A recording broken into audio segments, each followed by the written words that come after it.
تو یہ 3 علامات ہم نے ذکر کر دی. ان 3 علامات کو ہمیں اچھے طریقے سے اپنے ذہن میں نقش کر لینا چاہیے. اچھا یہ بھولنے والی چیزیں نہیں ہیں، اسے بھولنا بھی نہیں چاہیے. اب ایک چھوٹی سی بات اور، یہ ہماری عبارت کے لیے چیزیں ہیں، مؤنث مذکر کا کلیئر ہونا. عرب لوگ کچھ لفظوں کو کہتے ہیں یہ ہماری زبان ہے، اپنی زبان ہے، ہم جو چاہیں کریں. آپ کے ہاں ناک بہتی ہے تو ان کے ہاں شاید ناک بہتا ہوگا. وہ بہتا بولتے تو نہیں، لیکن وہ اپنے انداز میں اس کے لیے مذکر کے صیغے استعمال کرتے ہوں گے. تو ان کی اپنی زبان ہے. وہ کچھ لفظوں کو کہتے ہیں کہ جی ہم ان کو بھی مؤنث استعمال کرتے ہیں. لہذا جو اجمی لوگ گرامر سیکھ رہے ہیں انہیں بھی چاہیے کہ وہ ان الفاظ پہ توجہ رکھیں. جہاں یہ علامت آ جائے، تانیث نظر آئے، دکھے، اسے مؤنث قیاسی کہنا. مؤنث قیاسی علامت دیکھ کے آپ نے پہچانا تو اس کا مطلب آپ مؤنث قیاسی سمجھ رہے ہیں. اس کے ساتھ جو دوسرا ہوتا ہے وہ ہوتا ہے مؤنث سمائی. یہ ہوتا ہے مؤنث سمائی. مؤنث سمائی کا مطلب ہوتا ہے، سما کہتے ہیں سننے کو. اس کا مطلب سیدھا سیدھا یہ بول دیا کہ بھائی یہ لفظ مؤنث ہے، اس کو آپ علامت سے نہیں چیک کرو گے، آپ اس کو بس دیکھیں آپ کے سامنے آئے نا، آپ اس کو مؤنث ہی یوز کریں. اس کے لیے جو صیغے آپ نے استعمال کرنے ہیں وہ سارے مؤنث کے ہونے چاہیے. مؤنث سمائی کا مدار ہوتا ہے سننے پر. آپ نے پڑھنا ہے، کتابیں سیکھنی ہے، پڑھتے چلے جائیں گے، آپ کو یہ مؤنث سمائی کور ہوتے چلے جائیں گے. لیکن پھر بھی جو علماء ہیں انہوں نے کتابوں میں کچھ ٹپس کہنے لکھے ہیں کہ جن سے ہم بہت سارے مؤنث سمائی بھی کور کر جاتے ہیں. میں کچھ ذکر کرتا ہوں. نمبر 1، پہلی بات، جو الفاظ، جو اسماء صرف عورتوں کے لیے استعمال ہوتے ہیں،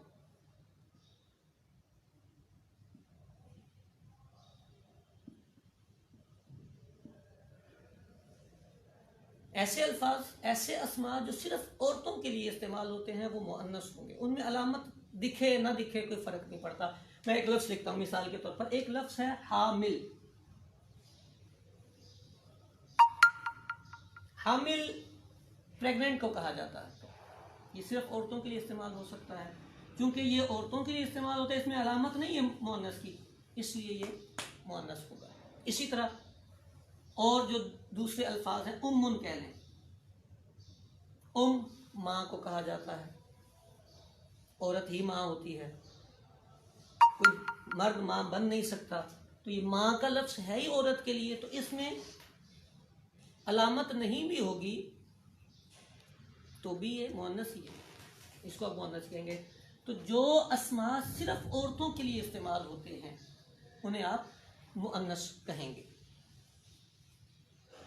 نمبر 2،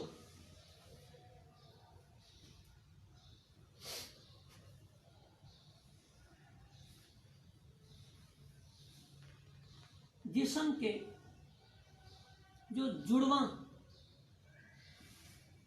اعضاء ہیں، آپ کی باڈی پارٹس میں جو ڈبل پارٹس ہیں، آپ کے ہاتھ 2 ہیں، آپ کی آنکھیں 2 ہیں، آپ کے کندھے 2 ہیں، آپ کے پاؤں 2 ہیں. تو یہ جو جڑواں اعضاء ہیں، جو آپ قدم استعمال کریں، کتفن استعمال کریں، آپ اذن استعمال کریں، عین استعمال کریں، یہ سارے الفاظ آپ کے مؤنث استعمال ہوں گے. جسم کے جڑواں اعضاء یہ مؤنث ہوتے ہیں. نمبر 3، جو جگہوں کے نام ہوتے ہیں،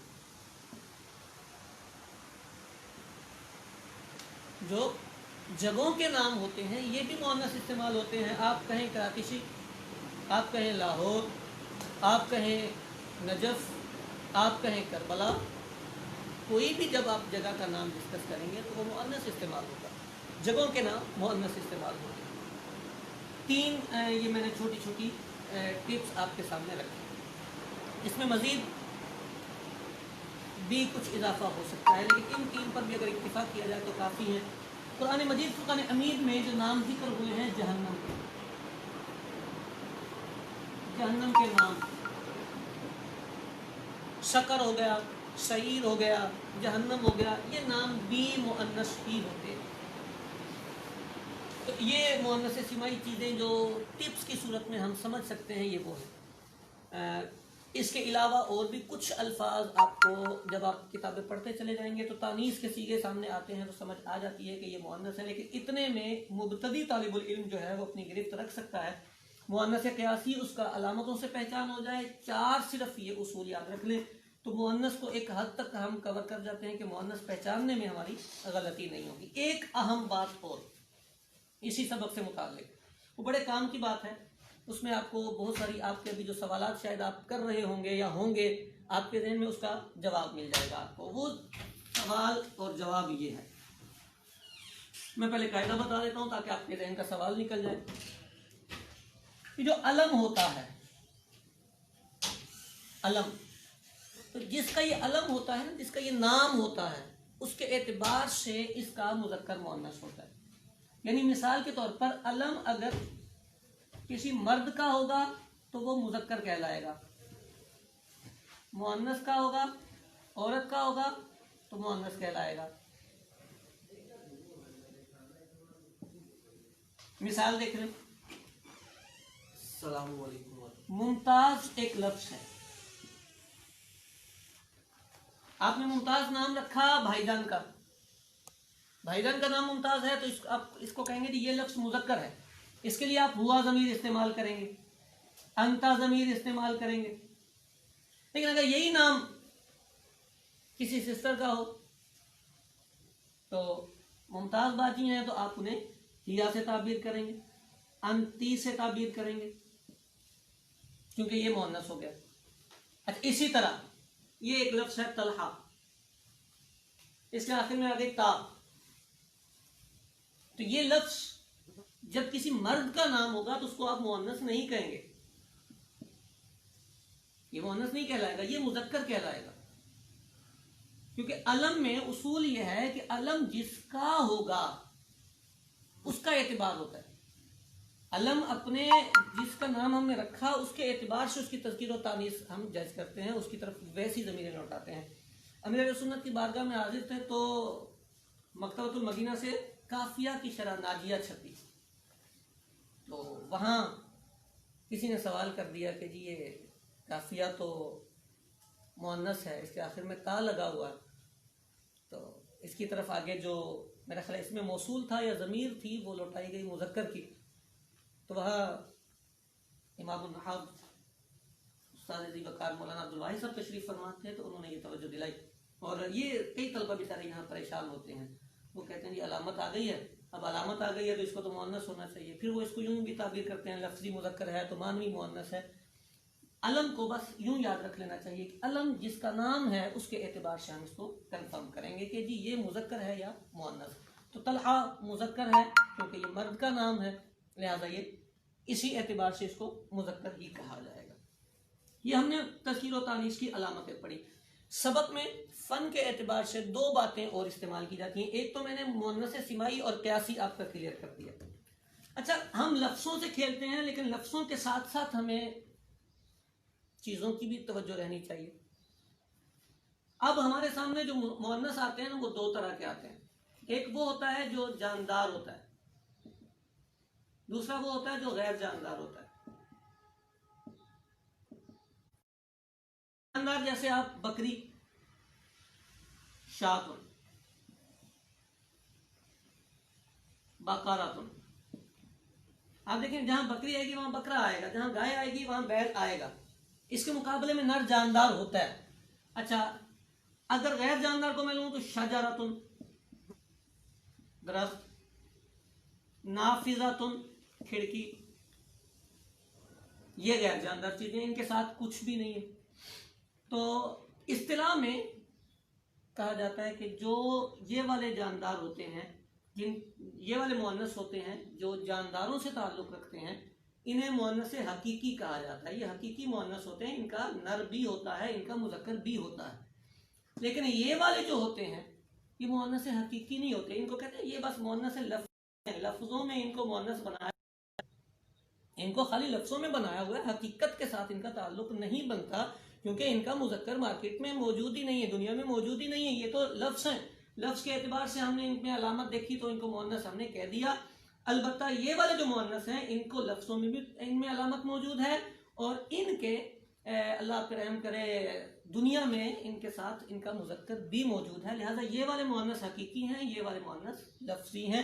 وہ مؤنث جس کے مقابلے میں نر جاندار ہوتا ہے اسے مؤنث حقیقی کہا جاتا ہے، اور جس کے مقابلے میں نر جاندار نہیں ہوتا اسے مؤنث لفظی کہا جاتا ہے۔ یہ ہمارا مذکر مؤنث کا ایک چھوٹا سا سبق ہے۔ اچھا، یہ بھی بہت اہم ہے، آپ کے مرکب پہچاننے میں سب سے زیادہ کردار ہوگا معرفہ نکرہ کا، اور مرکب کی درستگی میں اس کا کردار ہوگا۔ مشکل نہیں ہے، 3 علامتیں آپ نے یاد رکھنی ہیں، 4 اسٹیپ آپ نے یاد رکھنے ہیں۔ 3 علامتوں میں گولتا، الف مکسورہ، الف ممدودہ، اور اللہ پہ رحم کرے 4 اسٹیپ۔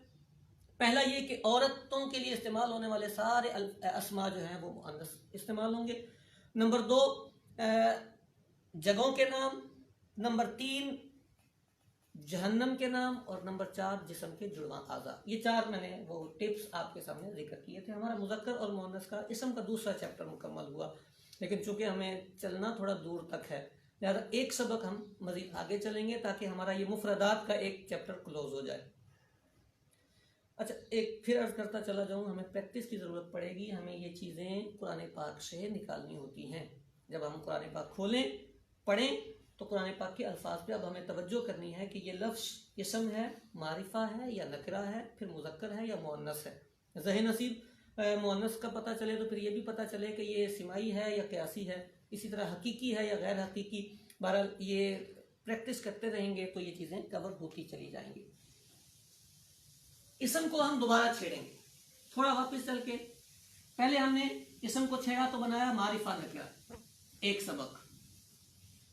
دوسرا سبق، اسم کو پھر چھیڑا تو بنایا مذکر مؤنث۔ آج پھر اگلے پہ آئے تو اسم کو پھر چھیڑا تو پھر بنتا ہے واحد، تثنیہ اور جمع۔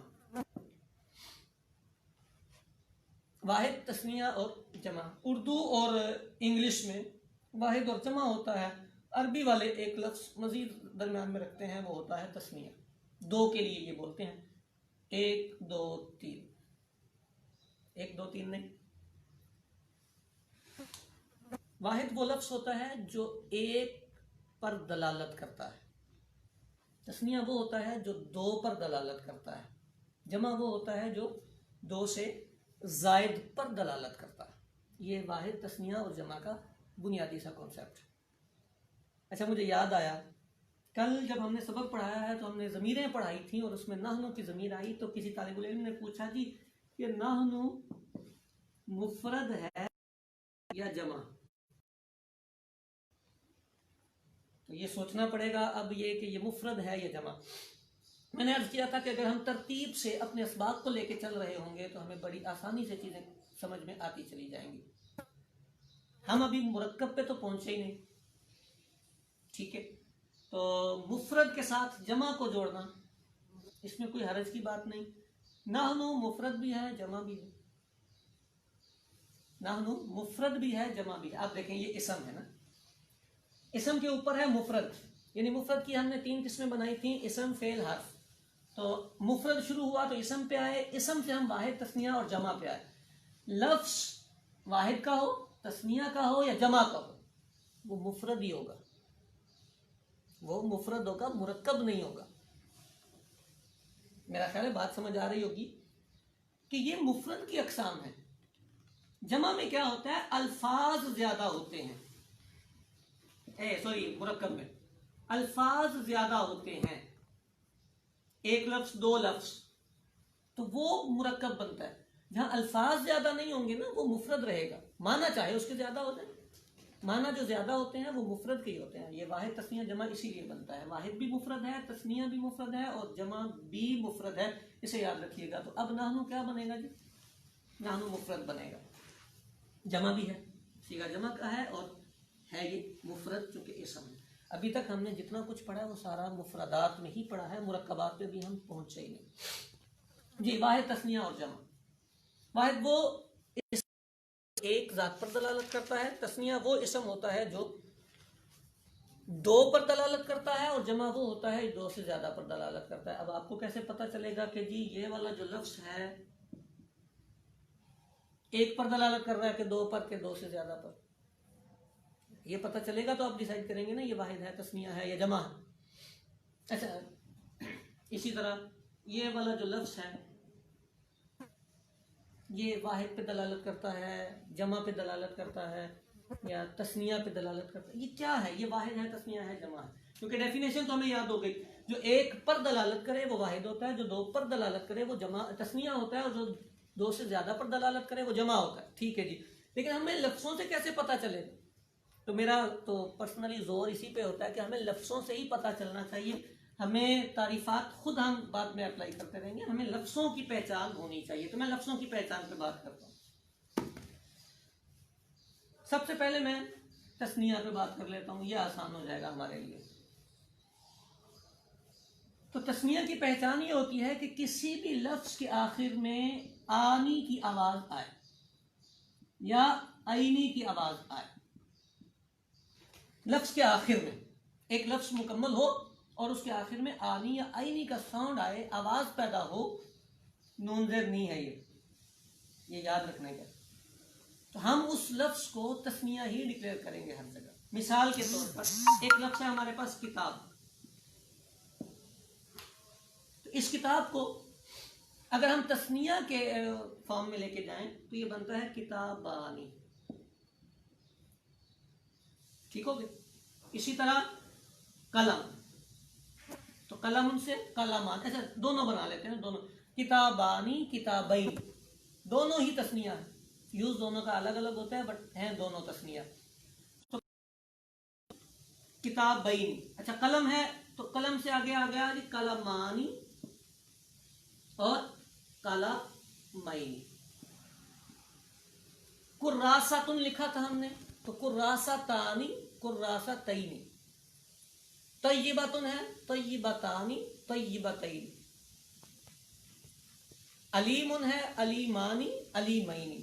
تو سارے الفاظ میں جہاں آپ کو یہ نظر آئے گا کہ ایک لفظ جو ہے ہمارا یوز ٹو، اس کے آگے آنی یا عینی کا اضافہ ہوا ہے، تو یہ علامت آپ کو کہے گی کہ بھائی جان یہ لفظ تسنیہ میں استعمال ہوا ہے۔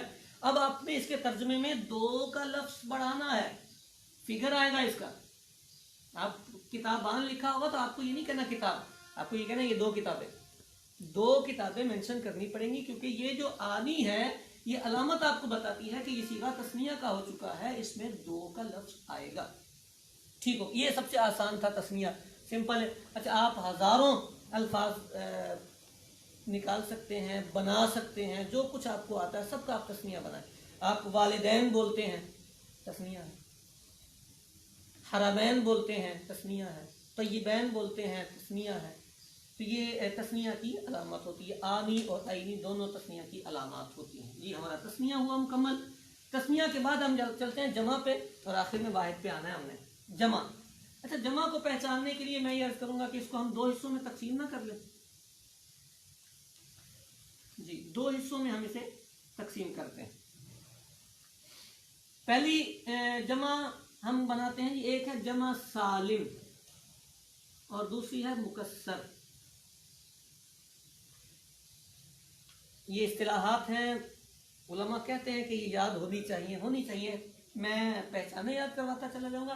سالم اس جمع کو کہتے ہیں جس میں واحد کا صیغہ سلامت رہتا ہے، مکسر وہ جمع بنتی ہے جس میں واحد کا صیغہ بھی ٹوٹتا ہے۔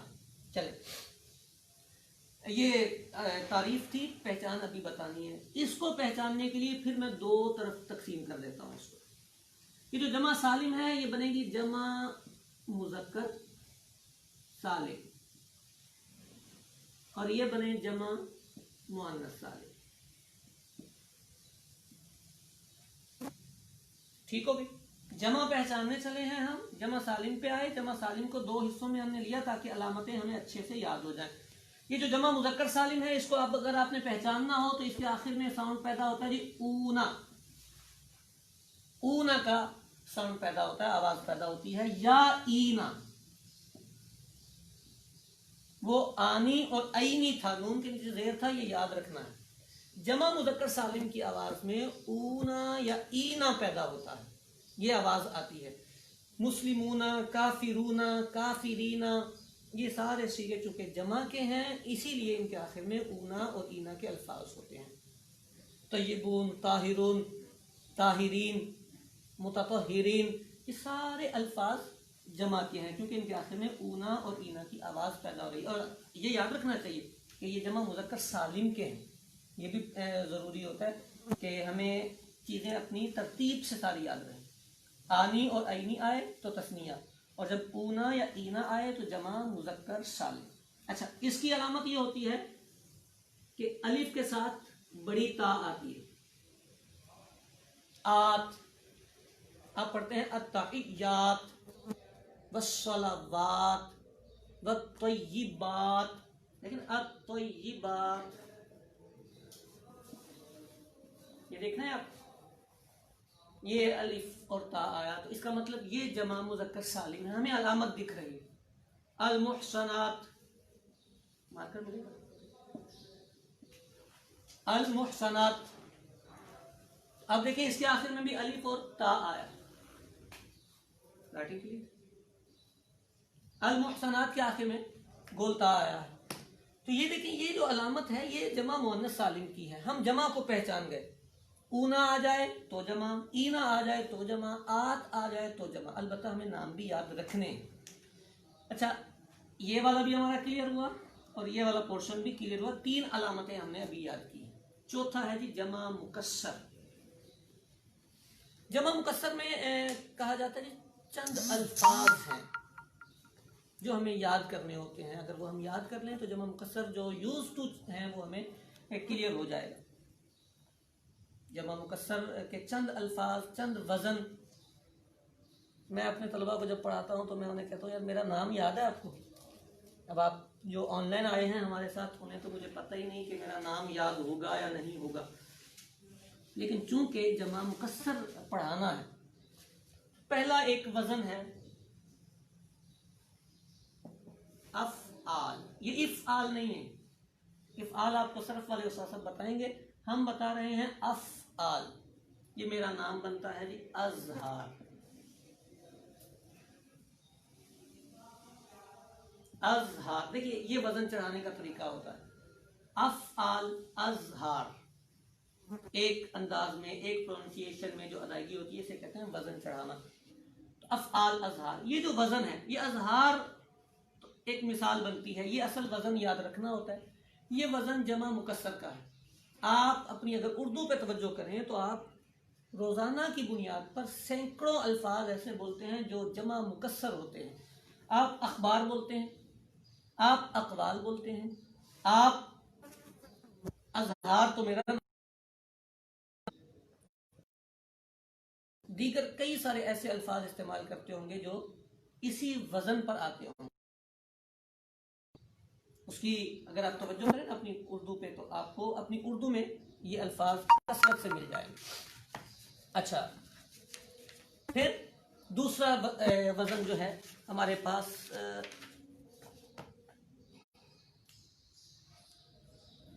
افعال کے بعد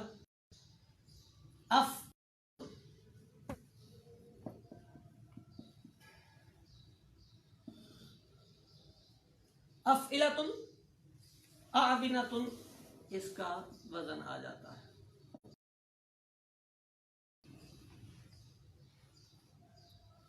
فعال،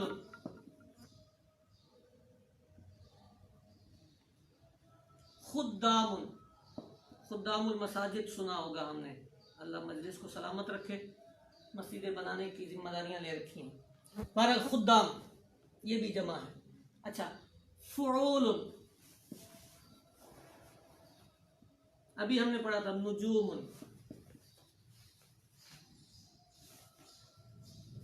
نجوم کہہ لیں، قلوب کہہ لیں، یہ لفظ استعمال ہوتے ہیں. قلب کی جمع قلوب آتی ہے تو وہ بھی اسی وزن پہ آتی ہے. یہ تقریباً 10 کے قریب افعال اوزان نحو والے بیان کر دیتے ہیں. اس کے علاوہ بھی جمع مکسر آتی ہے لیکن یوز تو یہ چند ایک ہوتے ہیں کہ جو اگر ہم یاد کر لیں تو یاد ہو جاتے ہیں. جیسے ہم کہتے ہیں انبیاء، افعلاء، افعلاء. تو یہ انبیاء، اولیاء، یہ وزن یہ والا بنتا ہے. یہ ہمارے عام روٹین میں استعمال والے اوزان ہوتے ہیں. اگر صرف توجہ رکھیں ہم تو ہم اپنی اردو سے یہ الفاظ پہچان سکتے ہیں کہ جناب یہ لفظ جو ہے انبیاء نبی کی جمع ہے جی, نجوم نجم کی جمع ہے جی. تو یہ جمع اگر ہم نے اس کو پہچان لیا تو سمپل نجم سے نجوم بنا ہے تو درمیان میں واو کا اضافہ ہوا ہے, یہ سارے جمع مکسر. المختصر یہ کہ ہم نے جمع کو پہچاننا ہے تو 3 باتیں اپنے ذہن میں رکھنی پڑیں گی. ایک تو یہ چیک کر لیں کہ اس میں جمع مذکر سالم کی علامت ہے. نمبر 2 اس میں مؤنث سالم کی کوئی علامت ہے. نمبر 3 جمع مکسر کا کوئی وزن تو نہیں. اگر ان اوزان میں سے کوئی وزن آ جائے تو آپ اسے کہہ دیں کہ جی یہ جمع ہے, اور اگر کوئی وزن نہ نظر آئے تو اسے جمع کے زمرے سے نکالیں. تسنیہ میں چیک کر لیں, آنی اور عینی آ جائے تو تسنیہ کہہ دیں, اور اگر تسنیہ بھی نہ ہو تو اسے آپ واحد کہہ دیں. جب آپ اس کو واحد ڈکلیئر کریں گے تو اس کا معنی 1 کرنا پڑے گا آپ کو, تسنیہ کریں گے تو اس کو معنی 2 کرنا پڑے گا, اور جمع میں آپ آئیں گے تو آپ کو جمع کے مطابق اس کا معنی کرنا پڑے گا, کثیر افراد پر اس کا اطلاق کرنا پڑے گا. یوں یہ ہم واحد, تسنیہ اور جمع میں پہنچے. اچھا, واحد کی علامت کیا ہوگی؟ واحد پہچاننے کے لیے اتنا ہی ہوتا ہے کہ جس میں آپ تسنیہ اور جمع کی علامت نہ پائیں, آپ کو نظر نہ آئے, آپ اسے واحد کہہ دیں, وہ واحد آپ کو پہچان میں آ جائے گا.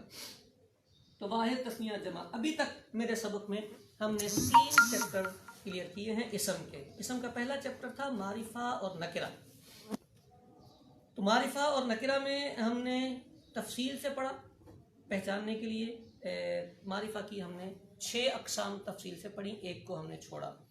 دوسرا سبق ہم نے اسم کا آج شروع کیا تھا, مذکر مؤنث اسم کی مذکر اور مؤنث کے اعتبار سے تقسیم پڑھی. مؤنث کی 3 علامتیں, 4 پوائنٹ ہم نے پڑھے کہ جس سے ہم مؤنث کو پہچانیں گے. پھر ہم نے واحد, تسنیہ, جمع پہ آئے. تو واحد, تسنیہ, جمع میں ہم نے کی علامت پڑھی. جمع میں ہم نے 3 علامتیں, جمع مذکر سالم کی, جمع مؤنث سالم کی, اور جمع مکسر کے اوزان پڑھ لیے تاکہ ہمیں یہ جمع یاد ہو جائے. اب اس میں ایک چھوٹی سی بات اور, جو جمع کے سبق میں اصطلاحات استعمال ہوتی ہیں, یہ جس کو ہم نے جمع سالم لکھا تھا, اس کا دوسرا نام استعمال کیا جاتا ہے جمع تصحیح. جائے دونوں ہی معنی درست ہیں. اچھا, جس کو ہم نے مکسر بولا تھا, مکسر, اس کو آپ تکسیر بھی بول سکتے ہیں.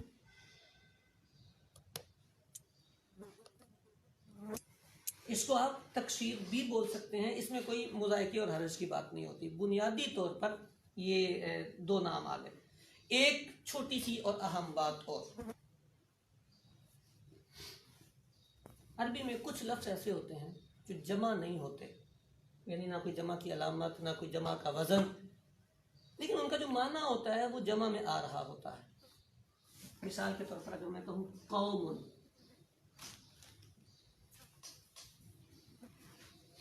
اب یہ قوم ایک لفظ ہے, اس کی جمع جو بنتی ہے نا وہ بنتی ہے اقوام. اگر تو اقوام آئے تو یہ جمع ہے اقوام. یہ دیکھیں یہ والا وزن ہے ہمارا جمع مکسر, ہم اس کو پہچان لیں گے, ہمیں کوئی مسئلہ نہیں. لیکن اگر یہ والی جمع نہ آ رہی ہو, یہ والا لفظ آ رہا ہو, تو اس لفظ میں مسئلہ یہ ہے کہ یہ ہے تو واحد لیکن یہ معنی جمع کا دے رہا ہے. تو ایسے لفظ کو عربی والے, نحو والے کہتے ہیں یہ اس میں جمع ہوگا, یہ اس میں جمع ہوگا, یہ جمع نہیں ہے. آپ اس کو جمع نہیں بولیں گے, یہ اس میں جمع ہوگا. بس اتنا سے فرق یاد رکھیں, جمع وہ ہوتا ہے جس میں علامت آئے گی یا وزن آئے گا. جس میں علامت اور وزن نہیں آئے گا وہ جمع نہیں ہوگا.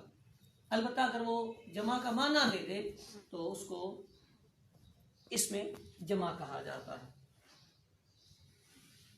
تو یہ اوزان جو میں نے لکھے ان کے علاوہ اور بھی آتے ہیں. اب ایک لفظ فعال بھی آتا ہے, جیسے میں نے لکھا تھا نا رجال,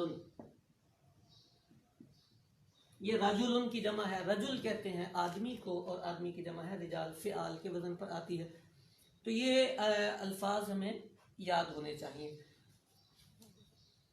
معرفہ نکرہ, مذکر مؤنث اور واحد تسنیہ جمع, یہاں تک جا کے ہمارا مفرد کا ایک چیپٹر کلوز ہو جاتا ہے ایک حیثیت سے. اور اس کے ساتھ پھر اب ہم مرکبات کی طرف آئیں گے.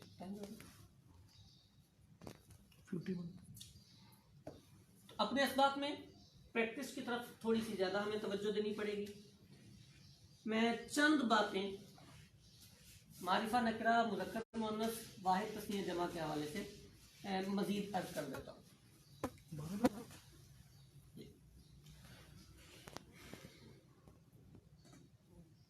جب ہم مفرد کی بحث شروع کرتے ہیں تو بات ہم چلاتے ہی مفرد سے ہیں. کبھی بھی ہم مرکب کی طرف نہیں جھانکیں گے. پہلے ہمیں ہمارا مفرد کلیئر ہو پھر مرکب کلیئر ہو. مثال کے طور پر میں نے پہلی آیت مبارکہ لکھی قرآن پاک کی، الحمد للہ رب العالمین. یہ میں نے ہر لفظ کو الگ کر کے لکھا سیکھنے کے لیے. پوری ترتیب سے جب میں نے لکھ دیا تو لکھنے کے بعد اب میں چونکہ سیکھ رہا ہوں تو میں نے یہ دیکھنا ہے کہ میں نے کتنا سیکھا، میں نے کتنا سمجھا. تو میں یہاں سے شروع کروں گا. جناب علی، میں نے لفظ سے بات شروع کی تھی. یہ ایک پہلا لفظ میرے سامنے آیا ہے، اس کو میں پہچانتا ہوں کہ یہ لفظ ہے. اچھا، لفظ کے بعد میں نے سیکھا تھا جی یہ محمل ہے یا مستعمل، تو مجھے اس کا بارے میں پتہ ہے یہ مستعمل ہے. ٹھیک ہو گیا. اچھا، مستعمل کے بعد اگلا کام میں نے یہ سیکھا تھا کہ یہ مفرد ہے کہ مرکب. تو چونکہ میں نے سب میں اسپیس دیا ہوا ہے تو یہ میں مفرد کے طور پر اس کو پہچان گیا. یہ 3 کام ہو گئے. مفرد سے اگلا کام یہ تھا کہ یہ اسم ہے، فعل ہے کہ حرف. لفظ کو دیکھوں تو مجھے پہچان ہونی چاہیے کہ اس پر الف لام ہے. جناب علی، یہ اسم ہے. اسم کے بعد اب ہم اپنے اسباب پہ آ گئے. جی یہ معرفہ ہے یا نکرہ؟ تو جناب اس پہ الف لام لگا ہے تو معرفہ. اچھا، معرفہ ہے تو کون سا ہے؟ معرف باللام. یہ بھی ہو گیا. ٹھیک. اچھا، معرف باللام کے بعد معرفہ نکرہ کا چیپٹر ہمارا کلوز ہوا. اب آگے جانا ہے مذکر ہے کہ مؤنث. اب ہم اس کو دیکھتے ہیں جی مذکر ہے کہ مؤنث. تو آپ کیا کہتے ہیں کہ اس میں کوئی مؤنث کی علامت ہے؟ بولتا ہے الف مقصورہ ہے یا الف ممدودہ ہے؟ کچھ بھی نہیں ہے. تینوں میں سے کوئی علامت نہیں. اچھا، جو ہم نے 4 ٹپ پڑھے ان میں سے بھی نہیں ہے. آپ اس کو کہہ دیں جناب علی یہ مذکر ہے. اچھا جی، یہ مذکر ہے. مذکر کا چیپٹر بھی کلوز ہوا. تو اب اس کے آگے ہم چلتے ہیں. واحد ہے، تسمیہ ہے کہ جمع ہے. اس کے ساتھ آنی یا آئینی نہیں لگا نا تو تسمیہ نہیں. اچھا، جمع میں مذکر سالم پہ جا کے دیکھتے ہیں. اونا یا اینا اس کے ساتھ نہیں لگا. نہیں جی، نہیں لگا تو یہ ٹھیک ہو گئی. پھر اس کو ہم دیکھ لیتے ہیں کہ اس کے آخر میں آت لگا ہے. نہیں، وہ بھی نہیں لگا تو جمع مؤنث سالم بھی نہیں ہے. اب ہم دیکھتے ہیں کہ جمع مکسر کا کوئی وزن تو نہیں ہے. تو وہ بھی ہمیں نظر نہیں آیا تو ہم اس کو کہہ دیں جناب یہ واحد ہے.